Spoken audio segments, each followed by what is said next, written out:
Hello everyone, कैसे हैं आप सब।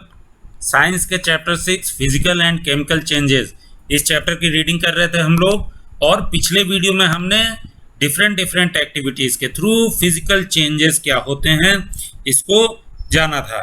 फिजिकल चेंजेस में मेनली हमने क्या जाना था कि जो फिजिकल प्रॉपर्टीज़ हैं जैसे शेप, साइज, कलर और स्टेट, अगर इनमें कोई चेंजेस होता है तो वो फिजिकल चेंज कहलाता है। आज के वीडियो में हम केमिकल चेंज इसको जानेंगे। केमिकल चेंज क्या होता है? A change with which you are quite familiar is the rusting of iron.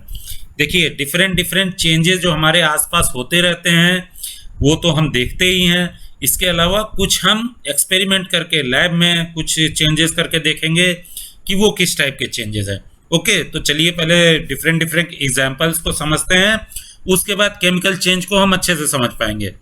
If you leave a piece of iron in the open for some time, it acquires a film of brownish substance. This substance is called rust and the process is called rusting.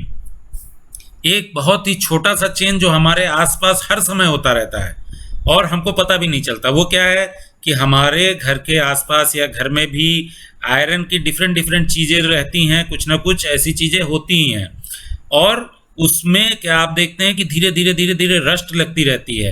एक brown colour का substance जो उनके ऊपर form होता रहता है उसको हम रस्ट बोलते हैं और इस प्रोसेस को रस्टिंग बोलते हैं। जैसे यहाँ फिगर में भी बहुत सारी चीज़ें आपको दिख रहा है कि गार्बेज टाइप की, कबाड़ टाइप की चीज़ें लोहे की पड़ी हुई हैं। इनमें क्या है? इनमें एक ब्राउन कलर का एक सब्सटेंस फॉर्म हो गया। ये आप ऐसा मत सोचिए कि ये आयरन ही है और उसका कलर ब्राउन है, ऐसा नहीं है।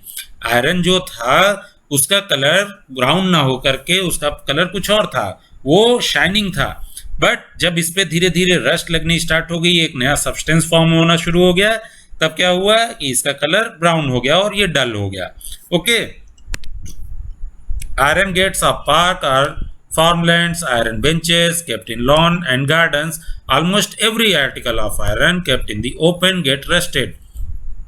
हमारे आसपास पार्क का गेट हो गया, घर के दरवाजे हो गए, या जो भी आयरन की चीज़ें हैं वो खुले में पड़ी हुई हैं या कहीं भी ऐसे एटमॉस्फेयर में हैं, वहाँ पर क्या हो रहा है कि उनमें रस्ट लगी जाता है। At home you must have seen shovels and spades getting rusted when exposed to the atmosphere for some time. In the kitchen, a wet iron pan tawa gets rusted if left in that state for some time.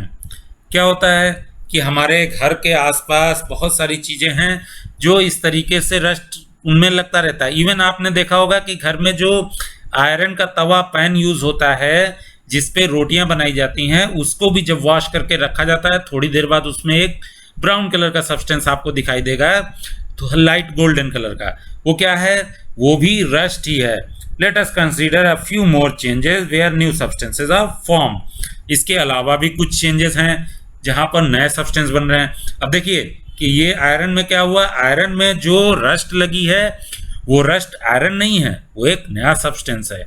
Okay, तो ये changes कैसे हैं जिसमें नए substance बन रहे हैं। पिछले वीडियो में हमने क्या देखा था, जब फिजिकल चेंज हो रहे थे कोई नया सब्सटेंस नहीं बन रहा था, तब हमने बताया था कि अब आगे जब हम पढ़ेंगे तब देखेंगे नए सब्सटेंसेस भी बन रहे हैं। एक्टिविटी के थ्रू समझते हैं क्या है एक्टिविटी 6.6। पहले ही लिखा हुआ है, to be demonstrated by teacher, it is dangerous to look for long time the burning magnesium ribbon, the teacher should advise children not to stare at the burning ribbon. क्या है ये एक्टिविटी? आपको teacher करके दिखाएंगे, खुद से मत करिएगा। ये एक मैग्नीशियम रिबन की एक्टिविटी है, उसको बर्न किया जाता है और जब वो बर्न होगा तो उसको ज़्यादा देर तक देखना भी नहीं है। क्यों नहीं देखना है? एक्टिविटी करते हैं, खुद समझ में आ जाएगा। Get a small piece of a thin strip or ribbon of magnesium. Magnesium देखिए एक सब्सटेंस होता है, उसका क्या करना है, उसको आपको टीचर क्या करेंगे कि उसकी एक पतली सी स्ट्रिप या उसका रिबन टाइप का कुछ लेकर के आपको ये एक्टिविटी करके दिखाएंगे। क्या करेंगे इसमें? Clean its tip with sand paper, bring the tip near a candle flame, it Burns with a brilliant white light. क्या होगा कि उसकी टिप को, जो उन्होंने मैग्नीशियम का रिबन लिया हुआ है, उसके एक किनारे को थोड़ा सा सैंड पेपर से साफ करेंगे, उसके बाद उसको एक कैंडल से उसको बर्न करेंगे, जलाएंगे। जब वो जलेगा तब क्या होगा, बहुत ही तेज वाइट कलर की रोशनी उसमें से निकलेगी। जैसे आपने कई बार अपने दिवाली में या फायर क्रैकर्स भी बर्न होते हुए देखा होगा, कुछ फायर क्रैकर्स ऐसे होते हैं जब उनको बर्न करते हैं तो काफ़ी तेज वाइट कलर की लाइट निकलती है। ओके, तो इसी टाइप की लाइट निकलेगी, बट इस लाइट को ज़्यादा देर नहीं देखना है क्योंकि इससे आपकी आंखें खराब हो सकती हैं। When it is completely burnt, it leaves behind a powder ash. Does the ash look like the magnesium ribbon? The change can be represented by the following equation. अब क्या है, मैग्नीशियम रिबन था, उसको आपने बर्न किया, burn करने के बाद क्या होगा आपको पता है कि वो ऐश में कन्वर्ट हो जाएगा, राख बन जाएगी। तो अब ये चेंज कैसा हुआ, ये चेंज आप उस ऐश को देखिए और मैग्नीशियम रिबन जो आपके पास पहले था उसको देखिए, क्या दोनों एक जैसे लग रहे हैं? मीन्स उनका जो ये प्रॉपर्टी है वो किस तरीके से चेंज हुई। और इस इक्वेशन को हम कैसे लिखेंगे, क्या है, मैग्नीशियम, मैग्नीशियम इसका केमिकल फार्मूला क्या होता है, Mg। ओके, ये सब केमिकल फार्मूला अभी आपको हो सकता है पढ़ने में डिफिकल्ट लगे, बट आगे जब पढ़ेंगे तभी आपको ये ज़्यादा समझ में आएंगे। अभी तो आपको इनको थोड़ा सा लर्न करना है। मैग्नीशियम प्लस ऑक्सीजन जब बर्न करते हैं तो आपको पता है किसकी हेल्प से बर्निंग होती है, ऑक्सीजन की हेल्प से बर्निंग होती है। Magnesium plus oxygen become magnesium oxide. Okay, तो जब आपने इसको मैग्नीशियम और ऑक्सीजन को बर्न किया तो आपको जो नया सब्सटेंस मिला है, मीन्स वो जो ऐश मिली है, वो ऐश क्या है, that is magnesium oxide. Okay, magnesium plus oxygen को बर्न करने से आपको, मैग्नीशियम को बर्न करने से आपको क्या मिला, मैग्नीशियम ऑक्साइड। बर्न होना मीन्स ऑक्सीजन के साथ उसका रिएक्शन हुआ है। अब देखिए यहाँ कुछ हाईलाइटेड है, the equations here are different from those in mathematics. In equations of this kind the arrow implies becomes no attempt should be made to balance chemical equation at this stage. देखिए यहाँ पर math की तरह इसको नहीं पढ़ना है कि magnesium plus oxygen is equals to magnesium oxide. This arrow is becomes, आपको कैसे पढ़ना है, magnesium plus oxygen becomes magnesium oxide. Means magnesium और ऑक्सीजन मिले तो क्या आपको बन के मिला, मैग्नीशियम ऑक्साइड। ओके, और यहाँ अभी इसको मैथ की तरह बैलेंस करने की कोशिश नहीं करनी है कि यहाँ ओ के साथ 2 लगा हुआ है तो यहाँ का 2 कहाँ चला गया। ये सब आगे आप इनकी बैलेंसिंग पढ़ेंगे तब आपको समझ में आएगा। तो एक चेंज आपको ये दिख गया कि मैग्नीशियम से वो किस चीज में कन्वर्ट हो गया, मैग्नीशियम ऑक्साइड में। ओके, आप क्या करना है, collect the ash and mix it with a small amount of water, stir the mixture aqueous solution well, test the mixture with blue and red litmus paper. क्या करना है, इस ऐश को लेकर के पानी में, थोड़े से पानी में मिक्स कर दीजिए और इस एक्वस सॉल्यूशन को अच्छे से हिलाइए। एक्वस सॉल्यूशन क्या होता है, जब केमिस्ट्री में आप केमिकल के बारे में पढ़ेंगे, लैब्स में जाएंगे, तब देखेंगे डिफरेंट सॉल्यूशन किसी भी चीज में आप मिक्स करते हैं तो जो भी चीजें वाटर में मिक्स की जा रही हैं, ओके, जो भी सॉल्यूशंस वाटर में मिक्स करके बनाए जाते हैं उनको हम एक्वस सॉल्यूशन बोलते हैं। ओके, तो यहाँ भी ऐश को आप वाटर में मिक्स कर रहे हैं। अब क्या करना है, इस मिक्सचर को आप ब्लू और रेड लिटमस पेपर से टेस्ट कीजिए। क्यों टेस्ट करना है, क्योंकि ये एसिडिक हो सकता है या बेसिक हो सकता है। तो रेड और ब्लू लिटमस पेपर से आप इसकी प्रॉपर्टी को जान सकते हैं।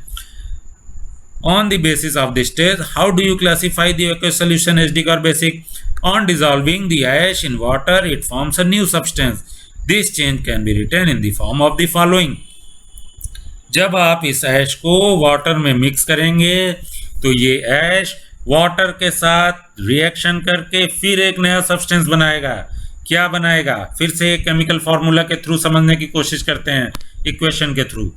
आपके पास सब्सटेंस क्या था, मैग्नीशियम, उसको आपने बर्न किया, उसकी ऐश मिली। ऐश क्या है, magnesium oxide.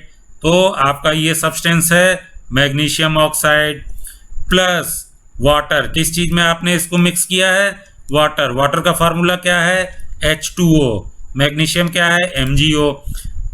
MgO plus H2O becomes magnesium hydroxide.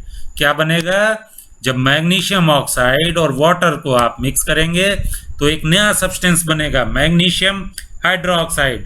Means magnesium, magnesium oxide, magnesium hydroxide, तीनों डिफरेंट चीजें हैं, तीनों की प्रॉपर्टीज अलग हैं।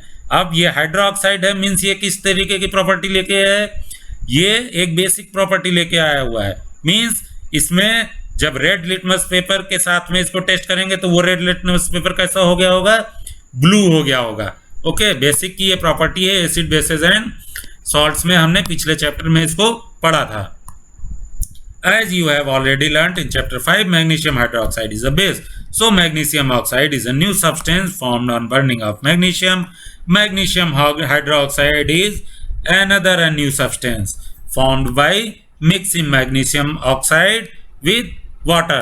तो आपने क्या देखा यहाँ, किस तरीके के चेंजेस देखे कि सबसे पहले आपने मैग्नीशियम लिया, मैग्नीशियम का रिबन लिया था।